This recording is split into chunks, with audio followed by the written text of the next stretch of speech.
Hello everybody, welcome to Calls. This is the 2023 Genesis Invitational DFS Tactics show. We have a lot to cover. There is a lot of chalk for the second premier event on the PGA Tour this season, or designated event if you will. But I was saying there's a lot of chalk on the price board. So we have a lot to get into to try to find our values, who we want to target, fade, and all of that stuff, including I've got quite a few 6K plays for you all this evening. So let's get into it. All statistics provided tonight and every night are from fantasynational.com.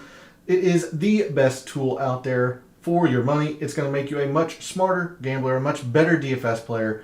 Go check them out. It's simply well worth your investment. In the description to the video, there are links to all of my social media. This is Twitter and Instagram, where I posted research late on Monday evening. So if you want to see the results of that research, give me a follow over at those places. Twitter is also where I post my betting cards, and I will be doing that for the Genesis as well after the show this evening. So if you'd like to see my betting card every week, give me a follow over there. And then the link to my Twitch channel is down below as well. That is where I do all of my in-depth research, including winner research, course research, really dig into all of the statistics that I can, plus evaluate prior weeks' performance, lineups, and all that stuff. As well as other content such as baseball, gaming, and all that. So if you're interested in all of that content, give me a follow over at Twitch. And then finally, we're live. Chat's open. Who are you targeting this week for the Genesis? Have you made any wagers? Do you think one of the big guns are going to win? Or do you think we get a surprise winner? So jump in chat. And as always, if you have any lineup questions or player A versus player B, anything of that sort, I'm here for those questions as well. So let's figure out our strategies and our tactics for the 2023 Genesis Invitational. And we start over at Windfinder. And we were going to until my camera decided that it was going to not focus. There it is. Unfortunately for you all, it decided to focus. So, as you look at the forecast for the Genesis, tomorrow looks great. High of 57, but nothing in terms of wind to really be bothered about. And then Friday, the afternoon looks pretty spectacular as well. Getting up to a high of maybe 60, 61. But my concern is with the Friday morning wave. You see that you have quite a bit of wind gusts in the forecast that you don't have Friday afternoon and at all on Thursday. Not only that, the wind switches direction. So for the players that are Friday morning, you are essentially east to west cardinal direction. At least that's what's forecast. But they're playing the course with the complete opposite wind direction, essentially, on Thursday. Now, the players Thursday morning are playing kind of north to south, but it does switch to west to east, and that's what they're going to be dealing with in the afternoon as well. So they're playing the same course, the same wind. The Thursday PM, Friday AM has a complete wind direction change, and the possibility for wind gusts. Because of this, I've got an advantage. I don't know how much I would put into it, but I do have an advantage to the players that are playing Thursday morning and Friday afternoon. So be aware of that as you move forward this evening with your lineups, or if you're making any last minute wagers, you might want to check tee times, as I think players that are playing Friday afternoon and Thursday morning have an advantage. So there's Wind Finder. We're going to move to Fantasy National. And I've went ahead and set this for the beginning of 2022. And specifically, I've got this set at calm wind. Now, there could be some gusts, as we just saw in the forecast, but for the most part, the wind looks to be calm. So, give these players a boost in your rankings this evening. Your top players in calm winds since the start of 2022. Patrick Cantlay, Scotty Scheffler, Tom Kim, Xander, John Rahm, Max Homa, Jason Day, Rory McIlroy, Brian Harman, Matt Fitzpatrick. Those are your top 10. A little bit further on down here, you got Terrell Hatton, Martin Laird, Matthew Neesmith, Tony Finau, JT Poston. There's your top 15. Cam Young, Hideki, Billy Horschel, Keith Mitchell, Tommy Fleetwood, and so on down. You can see about the top 30 to 35 or so. So give these players a boost in your rankings or in your considerations as they have performed the best in calm winds. Conversely, give these players a downgrade in your rankings. Nick Watney, Ryan Brim, Scott Piercy, always very, very good in the wind, but not so much when it is calm. James Hahn, Cameron Champ, Kevin Tway, Ches Reavie, Trey Mullinax, and so on down this list. So give these players a decrease in your rankings or in your considerations. But I believe the biggest factor, and we talked about it quite a bit on Monday evening, I don't know how difficult it is going to play this week, but I am pretty confident that it's going to be more difficult than easy. So your top players when a round has been difficult since the start of 2022 have been Rory McIlroy, Matt Fitzpatrick, Scotty Scheffler, Keegan Bradley, Will Zalatoris, Max Homa, Sung Jae, Justin Thomas, Shane Lowry, and John Rahm. Now, I do think that is going to be the biggest factor this week. Again, Riviera is 7,300 yards or a little bit over it, so no short or long course metrics. The wind is calm, so it could ease or make the difficulty a little bit easier. But generally, Riviera is pretty tough. So if anything, I just think it will play to average. And if they do get some wind, I've also heard that it's pretty fast and firm this week. So a lot of rollout. If the greens are very firm, it's going to be hard to hold anyway, considering the undulation in the greens could add to some difficulty as well. So I would think that any tiebreaker or this player versus that player, you want to start your tiebreak process with difficulty. And there's your top players when it's been difficult. And before I forget, there's been one other field change that I have seen. This was as of about a half an hour ago. Brendan Steele has withdrawn from the Genesis Invitational. So if you have submitted lineups with Brendan Steele, go change those. He is withdrawn. But let's move on over to the mixed condition model that I have made for this week for the Genesis Invitational. And we'll start with the most important aspect of it.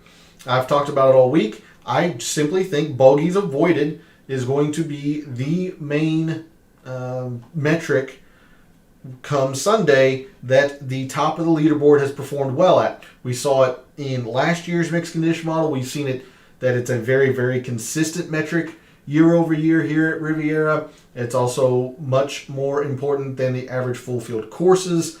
Bogeys avoided, it's just, I think it is going to be the main metric of the week. So I've got 15% bogeys avoided when it is difficult to par.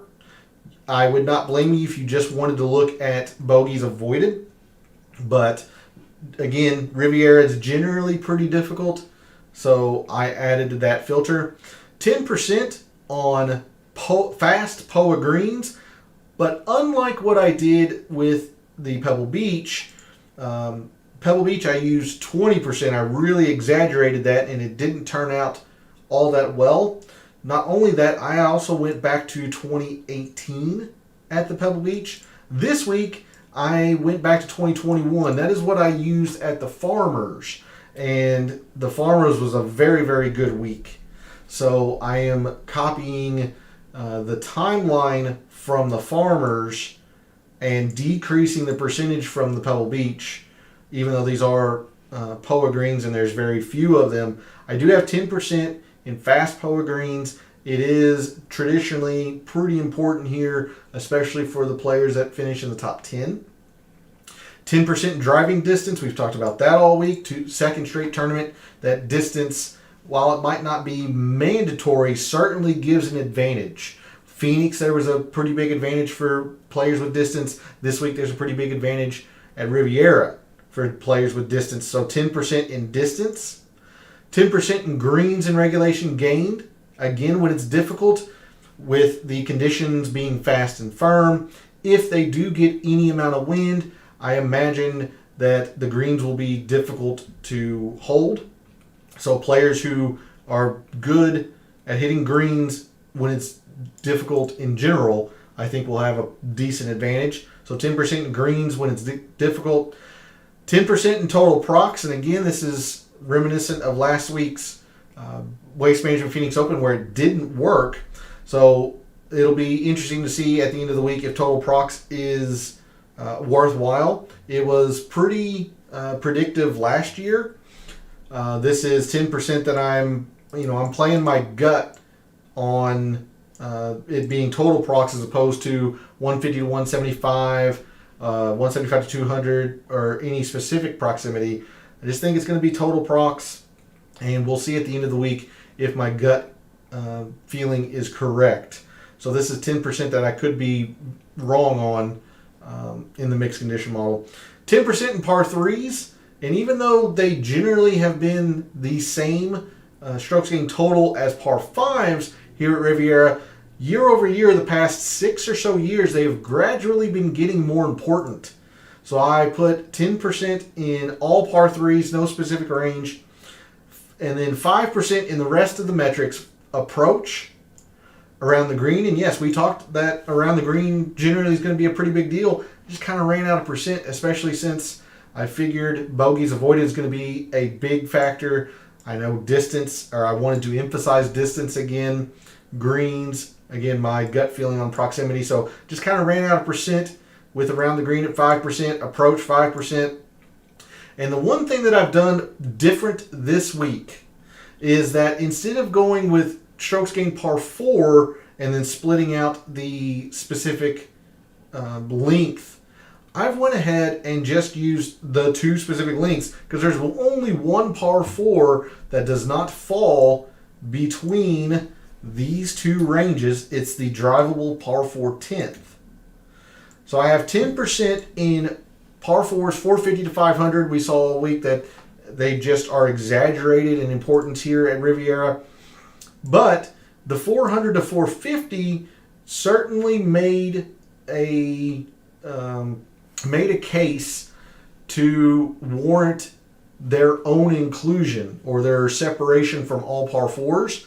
So this is another part of the mixed condition model that I could be wrong on. Since I don't have strokes gained par 4, I actually split out the specific lengths of the par 4s. So 10% in 450 to 500, 5% in 400 to 450. I did 5% in just the 550 to 600 par 5s. Yes, that is ignoring the par 5 first, but that hole is very, very easy. It is a birdie opportunity. If you're getting a par on that, you're losing strokes to the field anyway. The other 2 par 5s at Riviera measure to 550 to 600, and they accumulate more than half of the total of the strokes gained for par 5s anyway. So I focused on this range of par 5s. And then finally, even though we talked about it, I didn't show it Monday evening, but I did put 3-putt avoidance in the mixed condition model this week. And the course breakdown from Sunday evening, 3 putts are pretty common here. These greens are big. Again, they're slopey. undulating. They're generally fast. So I did want to see who putts fast POA specifically, who avoids the 3 putts on those types of greens.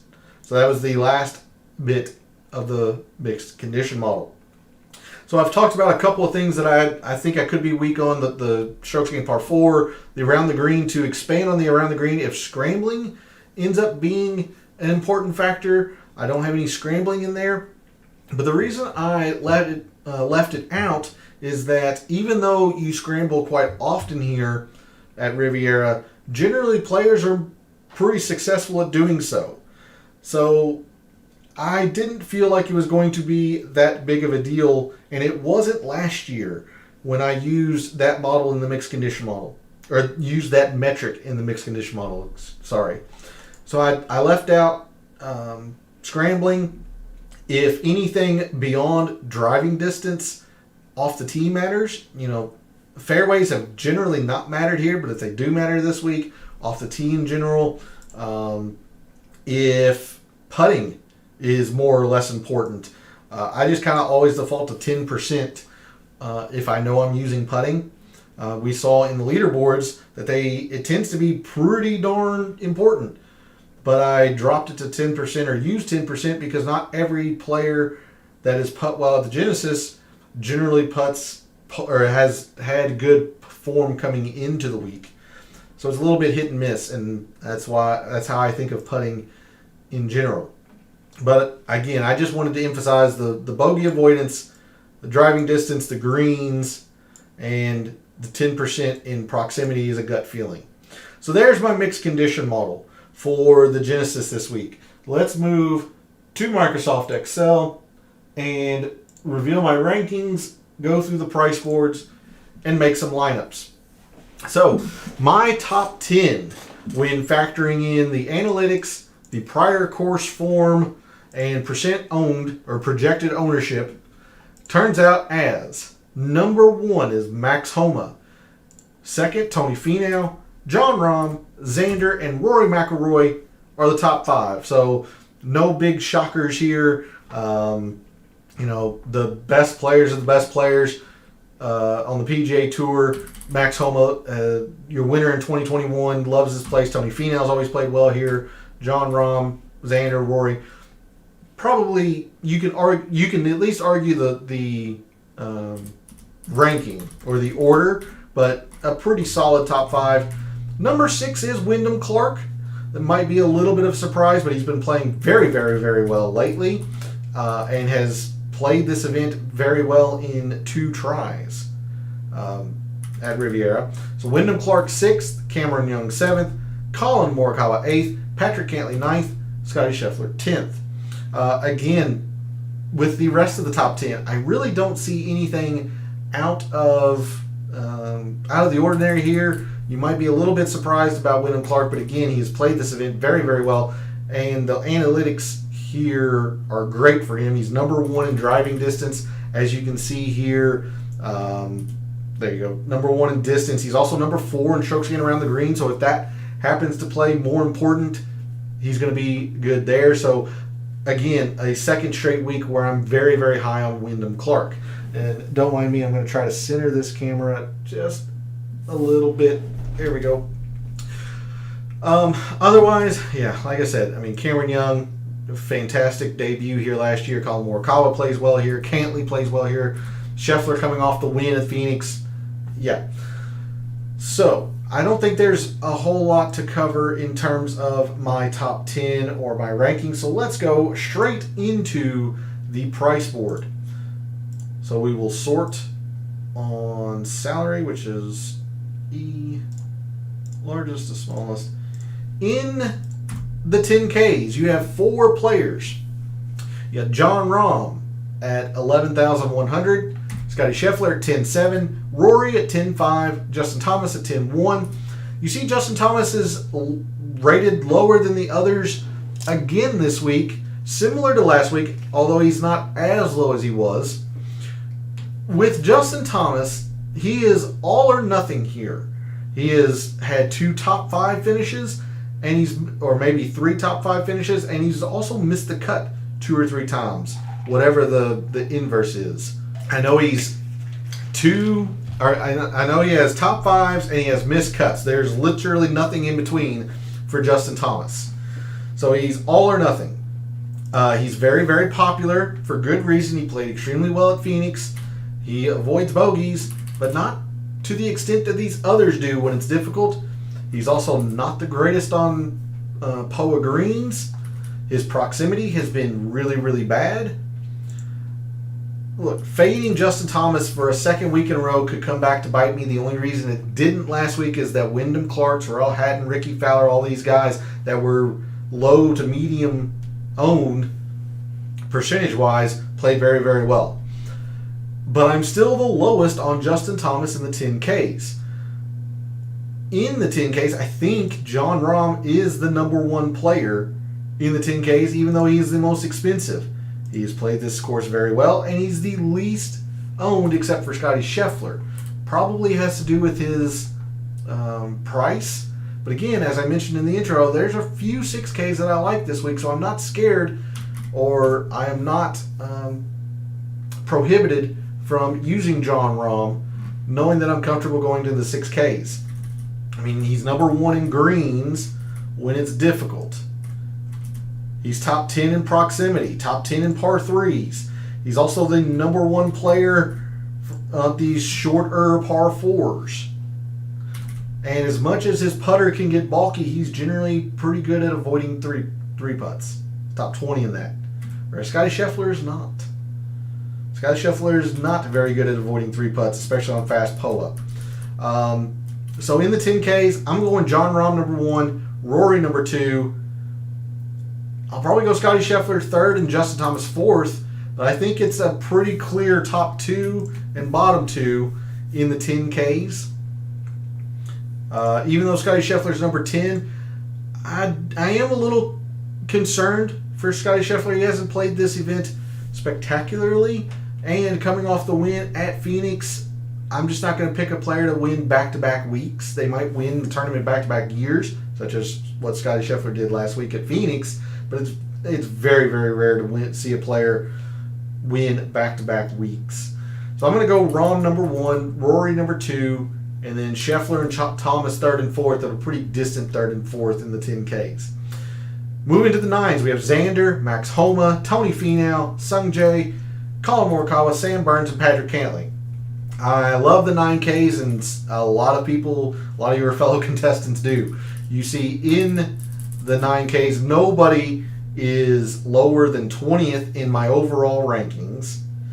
Most of these players, with the exception of Sam Burns and Sung Jae, have played this event very well, but Sam Burns and Sung Jae have really struggled here at Riviera, and that's why their ownerships are pretty depressed, pretty low, especially compared to everybody else. The analytics really like Sung Jae.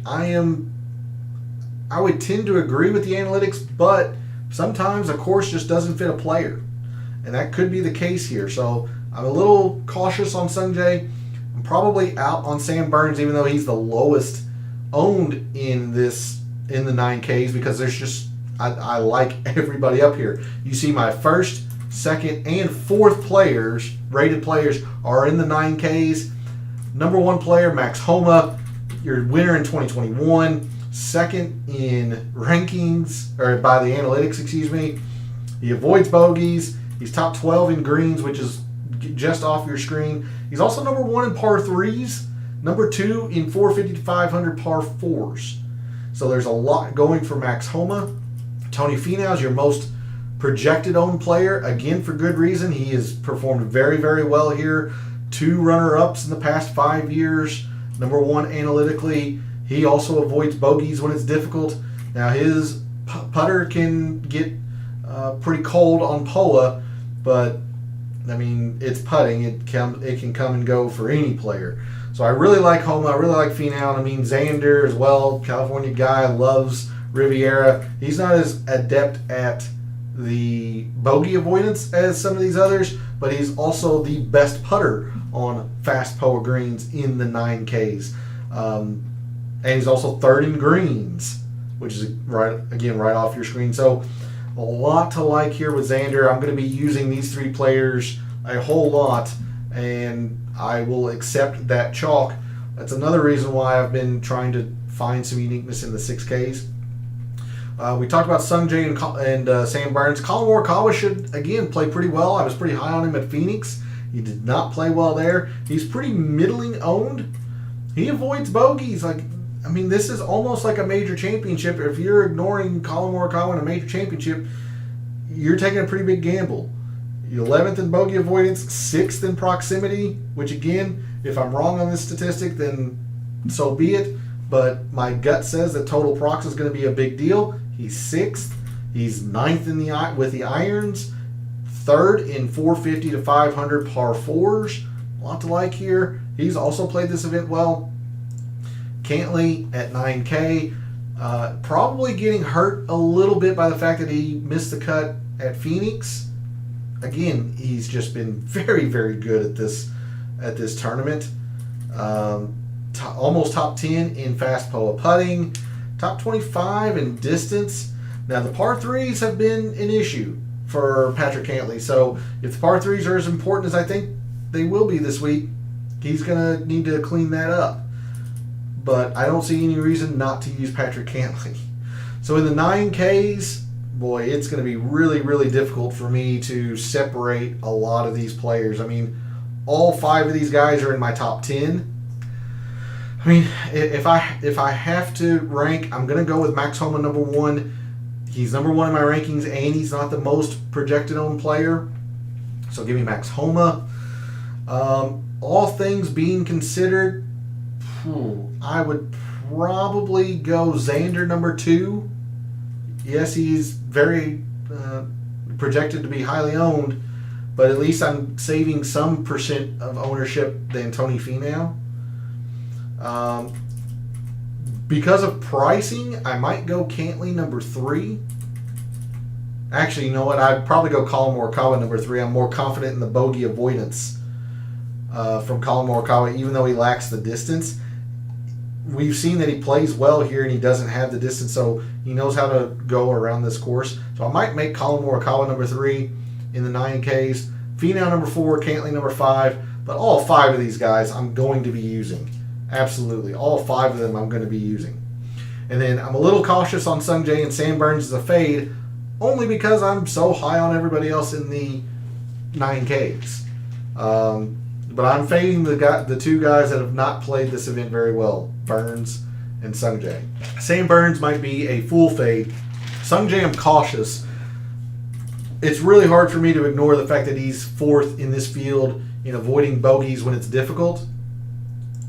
But he hasn't played this course well, so this is the classic example. Are you going with the analytics or the prior course form? I'm going to be a little cautious. I'm sure I'll have a little bit of Sungjae. I'm going to have a lot of the chalk up here. All right, let's move to the 8s. You've got Victor Hovland, Cameron Young, Will Zalatoris, Jordan Spieth, Tom Kim, Jason Day, Matt Fitzpatrick, Hideki, Tyrrell Hatton, Adam Scott, and Justin Rose.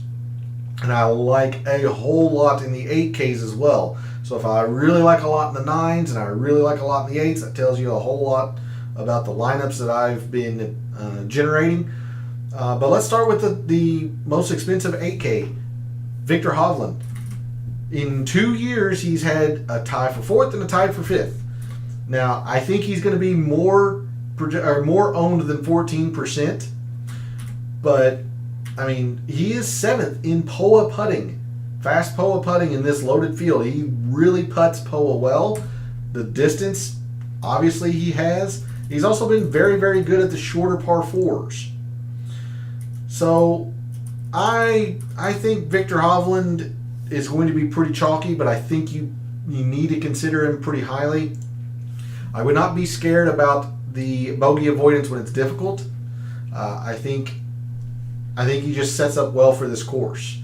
So I really like Victor Hovland. I'm a little surprised that Cameron Young is only projected at 10%. Finished runner-up last year. And he's very similar to Victor Hovland in a lot of regards. He's a little bit better at the bogey avoidance, at least in 2022. He's very good on POA putting. He's got the distance. Now the greens have been a little bit shaky, so that gives you cause for concern. But until he doesn't play well at Riviera. I'm gonna assume that he likes it. So, especially with the fast POA and the distance, I really like Cameron Young. If he's at 10%, I'll be shocked. But I like Cameron Young. I like Will Zalatoris this week as well. He has played this event really darn well. Pretty equivalent to Colin Morikawa in that regard. Now, Zalatoris, right in the same area in terms of bogey avoidance. He's not been as good on POA, but he's still good. The distance is fine, and the greens have been very, very good. Where Zalatoris has struggled has been in the iron play, in his total procs, and just off the screen, I'll scroll it over for you, in the irons. So, I still think Will Zalatoris is going to be pretty darn useful, especially at 10%. And even though he gets a knock on his putter, he is the #1 3-putt avoider on fast POA greens the past 2+ years. So say what you want about his missed opportunities in tournaments prior, especially the Farmers last year and all that. He is the #1 3-putt avoider, and I think that's going to be a factor. So I like Will Zalatoris quite a bit. Somebody else that I really, really like is Matt Fitzpatrick, and I don't understand why he's only at 9%. Guy won the U.S. Open. Always very, very difficult. He's played well here. He's #2. #2 in bogey avoidance when it's difficult. He's top 20 in POA putting, or fast POA putting. Top 20 in greens. I really like Matt Fitzpatrick this week. I've been using a lot of him, hoping that the percent owned is indeed correct at 9%. I think it'll probably be a little bit higher. I also really like Hideki for a lot of the same reasons I talked about Will Zalatoris. He avoids bogeys, and even though Hideki's worst club in this bag is his putter, he's really adept at avoiding 3-putts, especially on POA. With these greens being large, with them being slopey, undulating, 3-putt avoidance is going to be a big deal. Hideki avoids 3-putts. He's #2 in around the green. So if that ends up being a much bigger factor than I have it set for, he's gonna be fine. 14th in procs. I like Hideki quite a bit this week, so I've been gravitating to these two a whole lot, plus Victor and Cam Young. I don't mind Will Zalatoris at all. Jordan Spieth has played this event very, very well. I think he probably ends up being a little bit more chalky than 12%. He also hasn't avoided bogeys a whole lot in the past year plus, but he's been very good on POA, so I don't know. I'm a little gun shy on Jordan Spieth. Tom Kim has not played this event. He lacks the distance. He's generally better when it's easy, generally speaking. Now his proximity's been good. He's been #2 in par 3s. There's a lot going for him. 5th in irons. I am a little hesitant on Tom Kim only because of the lack of distance. It didn't bother him last week. But at 8%, 8% is pretty low on a player of the quality of Tom Kim. But you can't use everybody. Like, I'm already going to be using Victor Hovland and Cam Young, probably a little bit of Will Zalatoris, and I love Fitzpatrick and Hideki. So Tom Kim's not a full fade, but I don't know. He generally plays easier courses better than difficult ones. So that's what I'm going with on limiting my usage of Tom Kim. Jason Day has played this event terribly. Terrible. But you see the analytics. Fantasy National had him 8th with the metrics and the percentages that I have. He's been avoiding bogeys. He's top 15 in par 3s, top 15 in iron play. He doesn't have a bad statistic. None of these statistics are red. As I scroll across here, I will highlight this to give you the row. None of his statistics are red. Now, he might have some middling ones, but none of them are red. So again, do you believe the analytics or do you go with the prior course form? I think it's probably worthwhile to consider Jason Day. You have your reasons to avoid him. He's not the best on fast POA greens. His greens in regulation when it's been difficult are pretty middling. Again, because I like Hideki and Fitzpatrick, I'm going to use Cam Young and Victor Hovland. I'm going to have limited exposure to Jason Day, but you can see there's a lot in the 8Ks that I really like. Having said that, one player that I was very, very high on last week was Tyrrell Hatton. And again, this is a tough tournament. It is a loaded field. Generally, he's criminally underused. I'm off of Tyrrell Hatton this week. He's getting a lot more love, at least from than what he was last week. And the bogey avoidance is pretty middling. He has been awful at this place. I think it's only one event, but he did not play it well. He's been pretty bad around the green. We don't really know his POA stats, at least in the past 3 years. So I'm off of Tyrrell Hatton. Adam Scott is very, very chalky, but there's a good reason for it. He's won here. He's the highest strokes gained total player in the past 5 years here at Riviera. He just plays extremely well here. A lot of that to do with the putting. So I'll be using some Adam Scott just because he loves this place. So there's a lot in the 8Ks that I am going to be using. Victor Hovland, quite a bit. I imagine he's going to be more chalky than this, but the guy has 2 top 5s in 2 years here. Cameron Young, runner-up last year, so I'm going to be using Cameron Young. I think Will Zalatoris is fine. He's played very well here. I really like Fitzpatrick and Hideki for their propensity to avoid bogeys when it's difficult. Hideki is also pretty good on POA. So I really like Hideki, and then I'll use Adam Scott as well. So a lot in the 8Ks. Let's move to the 7s, upper 7s. In here, we talked about Wyndham Clark, 6th. In my overall rankings, he's played this event very well in 2 tries. He's pretty darn chalky. I'm not going to be able to get away from it. Top 25 in bogey avoidance. Number 1 in distance. He's also pretty good on POA, 35th. He's got one bad statistic. It's the par 4s 450 to 500, or excuse me, 400 to 450.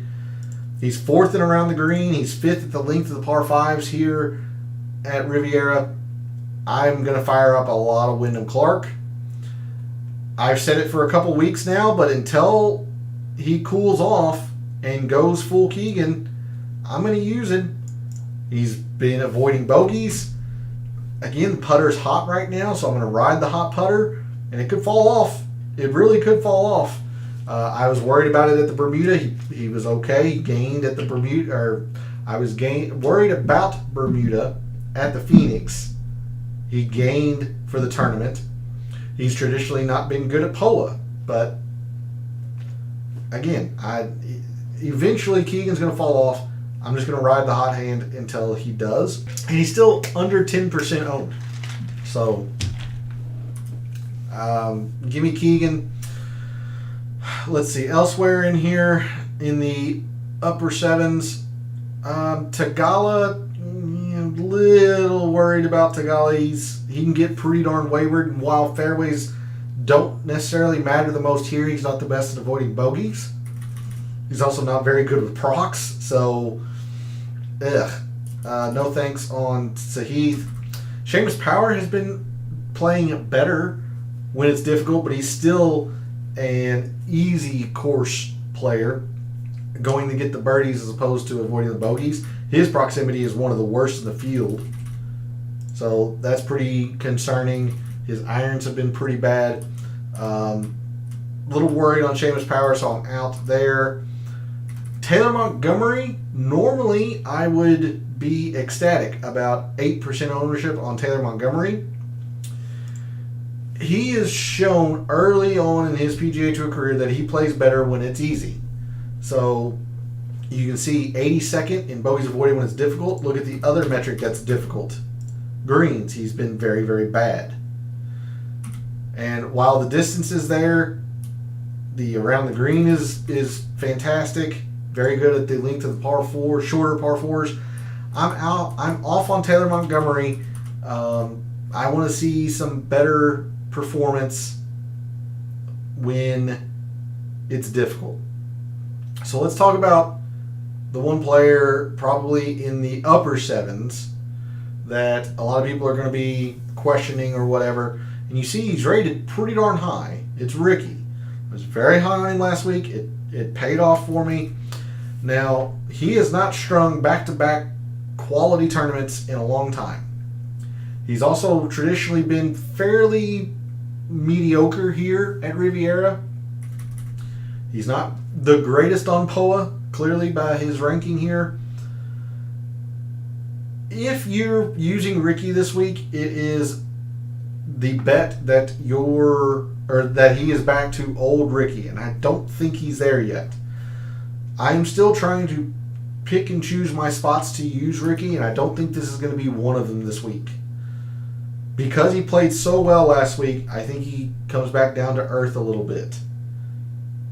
So that's what I'll say about Ricky, although he is middling owned. So you're going to have some uniqueness there. So that's how I see the upper sevens. Not a whole lot other than Wyndham Clark, who's very chalky, that I like. A lot of that due to the fact that I am seemingly everywhere in the 8s. Lower sevens. Let's talk about the big cat. Let's get him out of the way. Now, analytically, it's not going to look good. He played a couple of times in 2022. Look, if you're a Tiger fan, use Tiger. I'm not going to. There's not enough statistically here to back it up. But he's played well here years and years ago. And if you believe the press conference from a couple days ago, he wouldn't be here if he, didn't think he could win and all that. And that's fine. I can't use Tiger. Not until he shows that he can compete at a high level for 4 rounds, week in and week out, a couple of times. So take that with what you will. I might get some dislikes on the video for that, but just speaking purely analytically, I can't get to Tiger. Elsewhere in the low sevens, he had a fantastic Waste Management Phoenix Open. He's also played fairly decent here. Now the distance is lacking, but it has not prevented him from having some amount of success. Take a look at Nick Taylor. He's decent at bogey avoidance. I wouldn't say it's great, but he's been fine at bogey avoidance. The par 3s, which I think are going to be pretty important. He's been very good. He's also top 10 in both 400 to 450 par 4s and par 5s, 550 to 600. So take a look at Nick Taylor. Even though he played very well last week, I still think he's going to be useful. I'm not going to say he's going to finish runner-up again, but I think he'll be useful in DFS. Tom Hoge's a little bit intriguing. He has really, really avoided the bogeys, but he has never played this event well. So if you're going with the analytics, you're going to be picking up a whole lot of uniqueness.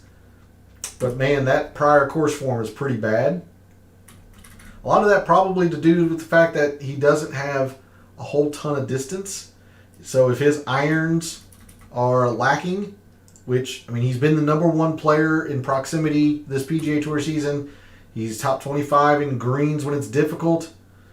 Now the around the green has been bad. The specific length of par 5s has been bad. So you've got reasons for and against. I'm very intrigued by this. But this is kind of like Sung Jae. Sung Jae is also very good at avoiding bogeys, but has not played well here at Riviera. So I would say Hoge's intriguing. Same thing about Tommy Fleetwood. He's been avoiding bogeys. Now he's much more consistent across his metrics. He doesn't have anything that's outright terrible like Tom Hoge, but he doesn't have the level of elite stuff like Tom Hoge does. He's been okay on POA. Prox has been his worst, 93rd, but he doesn't have anything deep red. Fleetwood's also been pretty good around the green. So I think Tommy Fleetwood will be fine. 11% is a little bit high, but I think it's fine. Taylor Moore is getting a whole lot of love because he top 25 here last year. A lot of that probably to do with the putting. He's top 20 in this field on POA, or in total putting on fast POA. He's also top 20 in 3-putt avoidance on fast POA. But he's generally not been the best when it's difficult. So, again, more to figure out if you want to go with difficulty or not. And that's why I'm a little hesitant on Taylor Moore. I shouldn't say a little. I'm quite hesitant on Taylor Moore because that's pretty high ownership for him. Instead, I've been coming down to Thomas Detry. And Detry's never played this event, so we don't know if he likes it or not. He might not like it, but he could love it. 9th analytically. He's avoiding bogeys. Top 25 there. 5th in distance. 5th in driving distance this PGA Tour season. Also top 30 in greens when it's difficult. Top 20 in 450 to 500 par 4s. I really like Thomas Detry this week at 7%. I'm going to be way too overexposed to Thomas Detry, so he's one player that I will lose to if he does not play well. Because I'm going to have a whole lot of Thomas Detry. I'm actually looking at Matt Kuchar a little bit, even though distance has been bad. You see the greens is the same shading. He's 100th precisely in greens when it's difficult to par. He's been avoiding bogeys and he's played well here. So the distance hasn't stopped him before. I'm gravitating a little bit to Kuchar, but at the same price, I really, really like Thomas Detry. At 7,000 even, Patrick Rogers is getting quite a bit of love, but for good reason. He's played very, very well here. I believe he's 4 for 5 in his last 5 years, in the past 5 years here at making the cut. Distance 11th, 13th in greens when it's difficult, 17th in par 3s. There's a lot going for Patrick Rogers. I also don't mind Joel Damon this week. He just has to have his putter. All it takes is a good putting week from Joel Damon. So I don't mind Joel Damon at 7,000 either. There's a look at the lower sevens. Again, if you're a Tiger fan, use Tiger. I just can't get there as an analyst. Nick Taylor is quite intriguing. Tommy Fleetwood should be fine. It's a little bit high ownership for my liking, but he should be fine. Tom Hoagie, do you believe the analytics or the course value? Because I'm intrigued by the bogey avoidance when it's difficult, but that prior course form is atrocious. Taylor Moore is a little bit too chalky for my liking. I've been instead coming down to Thomas Detry and Matt Kuchar in the lower sevens. Let's move to the sixes. And your fellow contestants are really not coming down here at all. They're going to Sam Ryder, James Hahn, which is one of the players I was going to mention because he has played so darn well here. James Hahn, I believe, is 4 for 4 in the past 5 years at making the cut here. And you see the average finish. I think it's top 30. So there's plenty to like with James Hahn. Now, just understand he's going to be a bit chalky for 6Ks. No thanks on Sam Ryder. I know he's rated, top 40, but I don't have a good feeling about Sam Ryder in here, as in at the Genesis. Instead, I want to bring your focus to Nick Hardy. Now, yes, this bogey avoidance is pretty bad, 88th. But this is also the same player that top 10'd the U.S. Open last year. He can play difficult courses very, very well. He has distance. He can play par 3s, especially when they're difficult. He hits plenty of greens when it's difficult. Also number 2 in irons to go along with the greens. He's number 2 in irons. So Nick Hardy has shown that he can play difficult courses well. I'm willing to believe that this number's a little arbitrarily high. So I like Nick Hardy in the 6Ks, 6,900. Take a look at him. Scrolling on down. The next guy I'm going to recommend to you all is at 6,300. Well, again, James Hahn's a little chalky, but for good reason. I was going to mention him for the prior course form. 6,300. We talked about him a little bit at the end of last week. He did not play well. Same principle applies. I think it's going to be more difficult than not. Callum Tarrant generally plays difficult courses well. Top 30 in bogey avoidance. He's third in driving distance. Now he's got his warts, absolutely. POA putting is not great. His total procs has been pretty bad. He's been very, very bad at the length of the par 5s. But for 6,300 and 4.5% ownership, I think Callum Tarrant is going to be pretty useful this week. The last 6K I want to mention is at 6,200. It's Lee Hodges for a lot of the same reasons. He generally plays difficult courses well. This number is a little bit high, but look at the POA putting. He's also 16th in 3-putt avoidance on POA. Driving distance is mediocre. He's 22nd in greens when it's difficult. Again, I'm just going on the difficult narrative here with Lee Hodges and Callum Tarrant. I think both of those guys will be serviceable for you, especially considering their price and their ownership or lack thereof. And you're able to squeeze in more of your upper end price board.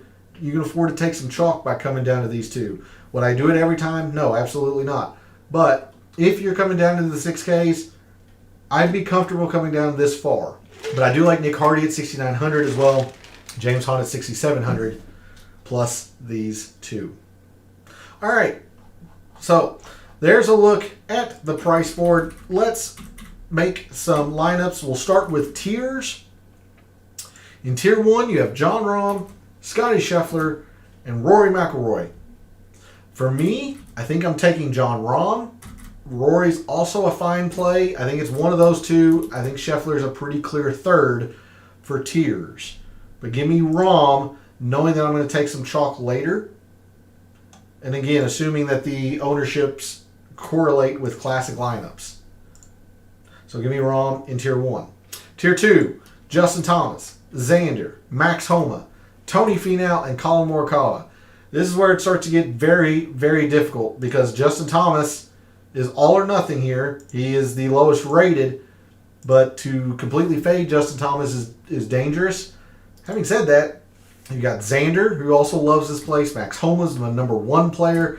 I imagine Finau will probably be the most chalky, but Max Homa's probably going to be chalky as well. If you're trying to be very unique, take Collin Morikawa. I think he'll be okay. I think the best play is Max Homa. Tony Finau is also an excellent play. I don't think you can go wrong with anybody really in tier 2. Collin Morikawa is going to be the most unique. I'm pretty confident of that. So if you know you're going to take chalk in, say, maybe Rory or later on, you might consider Morikawa. But I think one of these three is the best play. And you're really splitting hairs here. I'll go Homa just because he's number 1 in my rankings. Xander's a fantastic pick, and Tony Finau's a fantastic pick. Tier 2 is very, very difficult for me to differentiate. All 5 of them really have a reason to be chosen. So I'll go with Homa, but you're splitting hairs. Tier 3, Sung Jae, Sam Burns, Patrick Cantlay, Victor Hovland, and Will Zalatoris.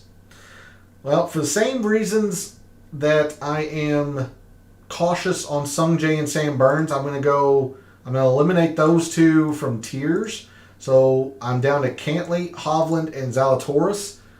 Again, Zalatoris is going to be the unique pick. So if you need uniqueness, I would think about Will Zalatoris. Again, he's dealing with an injury or coming off an injury, so maybe you want to avoid him. I understand it. I think I'm going to go with Victor Hovland, just because he's shown that he really, really excels at this place. Again, 2 top 5s the past 2 years, the only 2 times he's played here. But I think Zalatoris is fine and Cantlay's fine. He's shown that he likes this place as well. But I imagine Hovland's going to be the most chalky pick in Tier 3. That's why I went with Rahm in Tier 1 as opposed to Rory, knowing that I was going to take some chalk later. But again, these two, you're splitting hairs in my opinion. Zalatoris is a little bit distant of a third, but he is unique, and I think he's going to be good enough to justify the choice. But give me Hovland in Tier 3. Tier 4, Cameron Young, Jordan Spieth, Tom Kim, Jason Day, Matt Fitzpatrick, Hideki, and Justin Rose. Well, no thank you on Justin Rose, so I'm already down to these 6. I really like Hideki. I really like Matt Fitzpatrick. I think in tiers, I think you're comfortable eliminating Jason Day due to the fact that he has never played this event very well. So you got Cameron Young, who, again, runner-up last year. It's only one time, but, man, I really think this suits well for him. Spieth's okay, I suppose. Tom Kim, a little cautious about. So Fitzpatrick, Hideki, and Cameron Young. Oh, boy. That's difficult again.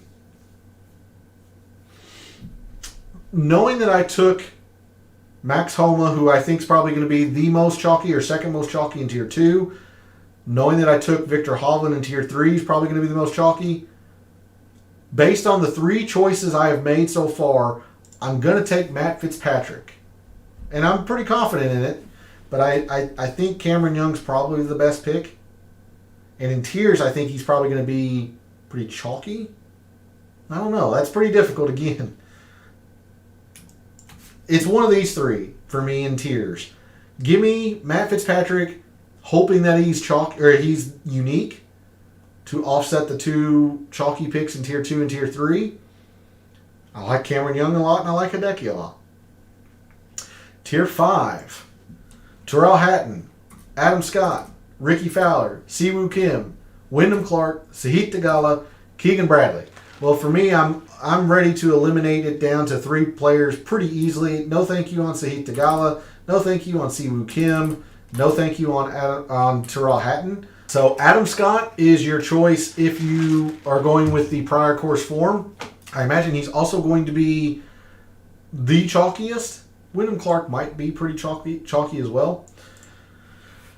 If you are willing to ride a hot putter, which is a lot more dangerous to do in tiers than take Keegan, I'm just very, very high on Wyndham Clark. I'm just very, very high on Wyndham Clark. So I'm going to take Wyndham Clark. Adam Scott is a good choice for the prior course form. Keegan's probably going to be pretty unique, a little bit more volatile, if you will. And for tiers, Ricky, I guess, is fine. I'd much rather play him in Classic than in tiers, though. So give me Wyndham Clark in Tier 5. Finally, Tier 6, Adam Hadwin, Keith Mitchell, Russell Henley, Shane Lowry, Tom Hoge, Tiger Woods, and Billy Horschel. Like I said in Classic, if you're a Tiger fan, play Tiger. I just can't get there analytically.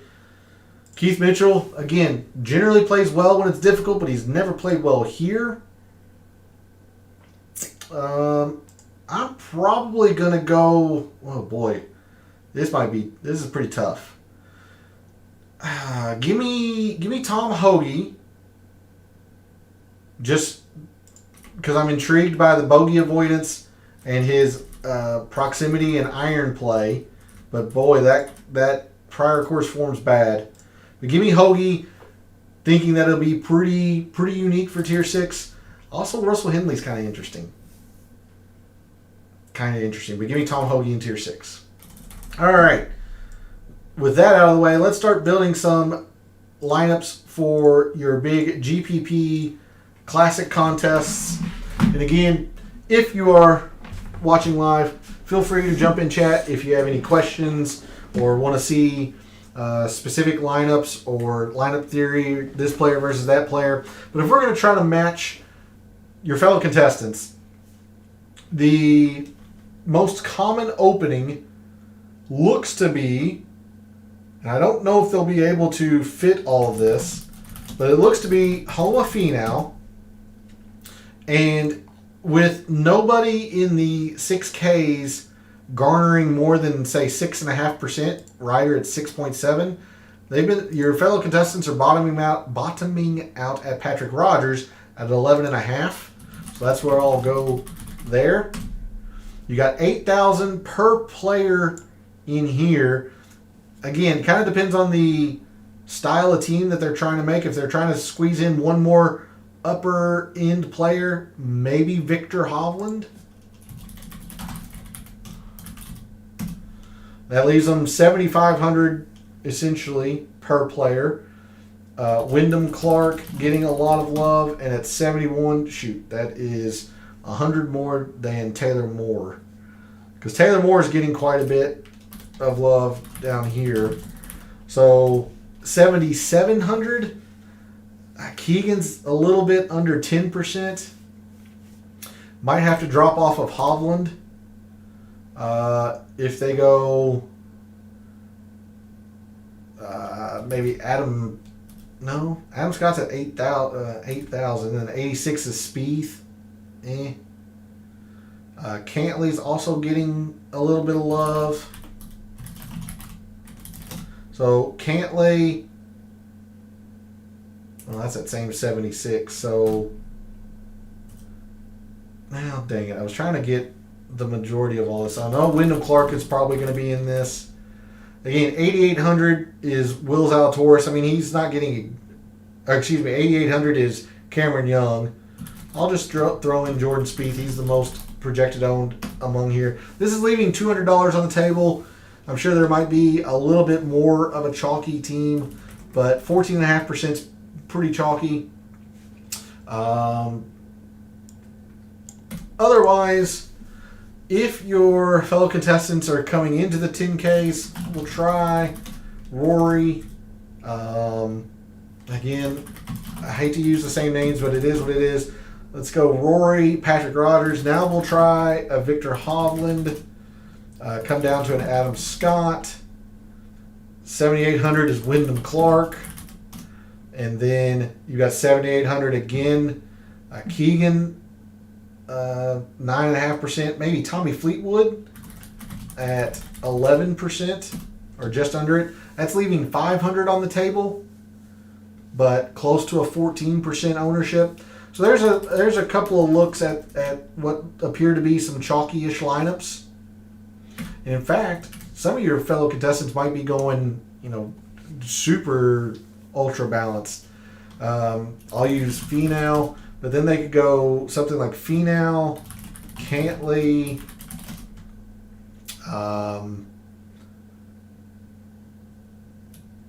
Jason Day's getting some love, Adam Scott. And you got that same at 7,500. This is, say a Wyndham Clark. I think Taylor Moore would fit. So there's a 14.2% lineup. A little bit, say, more balanced. When instead of going home a Finau, they go Finau, Cantley, Day, Scott. So there's a look at a few of the lineups that are seemingly pretty chalky. You might be duplicating quite a bit. With that, if we're going to combat that, I've told you that I am comfortable going into the 6Ks. Because of that, I'm using John Rahm. He's my number one player in the 10Ks. I'm not afraid to go into the 11Ks to go get him. Second lowest owned of the top tier. So give me John Rahm. And depending on where you go in the 6Ks, kind of dictates where these lineups go. I'm going to use Nick Hardy at 6,900. Again, James Hahn I like, and I've mentioned the 63 and 6,200 player, but I'm going to go with Nick Hardy at 6,900 and keep it, not make it too crazy. I've mentioned I really like Thomas Detry this week at 7,100, so that's saving me a little bit more there towards the bottom end of my team. Tom Hoagie's a little interesting. I've mentioned Nick Taylor at 7,400. So I don't mind going there. And now I've got 8,800 where I can go a Victor Hovland and Cameron Young, or maybe a Colin Morikawa 8,200 is Hideki. A sub 10% lineup with Jon Rahm, Morikawa, who's played very well here. Hideki's played well here, and he's a pretty darn good POA putter. Nick Taylor, a little bit more speculative for sure. I'm really, really high on Thomas Detry based on the analytics, even though he's never played here.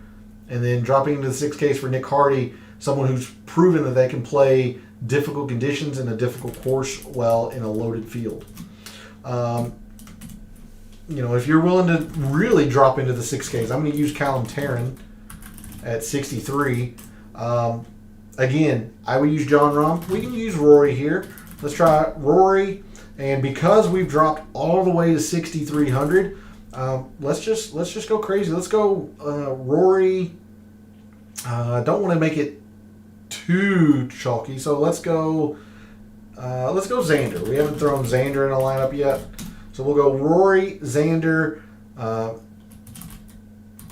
like Fitzpatrick quite a bit, and again, this is that same 7,500 where you can use Tiger Woods and Keegan Bradley.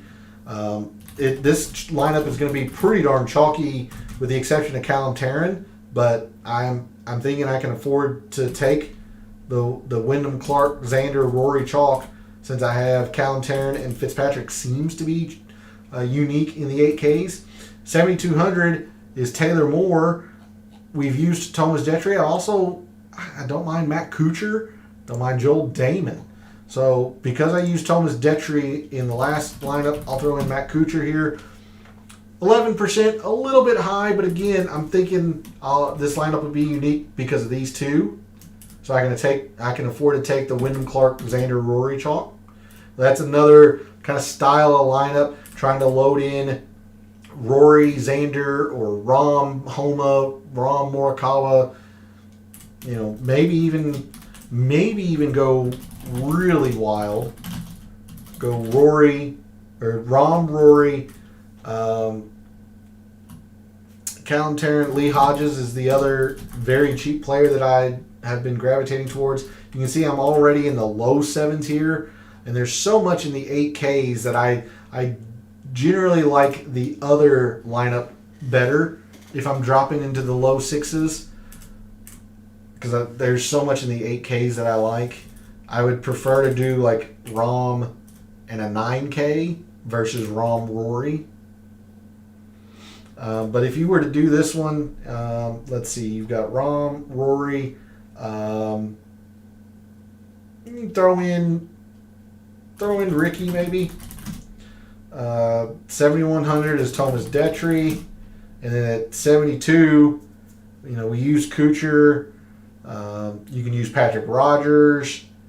I'll just use Patrick Rogers because I'm pretty high on him, even though he's pretty chalky. So there's a 10.5%. But again, I'm thinking you're going to be pretty unique with Lee Hodges. But the lineups that I've been most gravitating towards, if I'm not using Rahm and Scheffler, I've been trying to beat the entire top end as it is. I will use one of these three players in these lineups. So I'm going to use Max Homa only, again, because he's my number one player. But Xander fits, Tony Finau fits. I've been going something with Max Homa, Patrick Cantlay, Cameron Young. But again, this has been pretty darn interchangeable.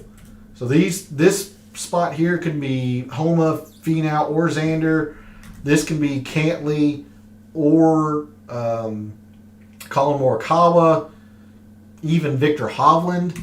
This can be Hovland, Young, Zalatoris. I've been also trying to squeeze in a fourth 8K, whether that be Adam Scott and his chalk, Matt Fitzpatrick, Hideki. I'm going to throw in Matthew Fitzpatrick one more time, just because I'm very, very high on him. And I still don't have to drop into the 6Ks. I can, Nick Hardy, James Hahn, but I don't have to.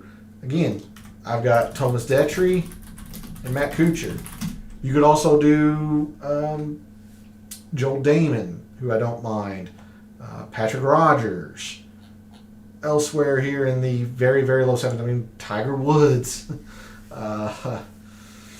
Tom Hoge, if you're interested or intrigued by the bogey avoidance and the iron play, Tommy Fleetwood, who is a little bit more chalky, but these are the kind of lineups that I have been building this week, thinking that the style of lineup is going to be pretty common with this balanced-ish build, but I think I can find enough uniqueness, i.e. Thomas Detry, Matt Kuchar, Joel Damon, that I'll be unique.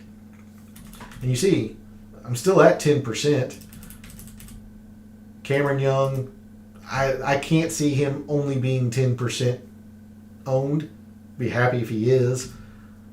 I'll be thrilled if Fitzpatrick is 9% owned. But those are the kind of lineups that I've been gravitating towards. I'll do one more and then see if there are any questions. Let's throw in Tony Finau. We'll do Tony Finau, Victor. We haven't thrown Zalatoris in one yet. Let's do Zalatoris.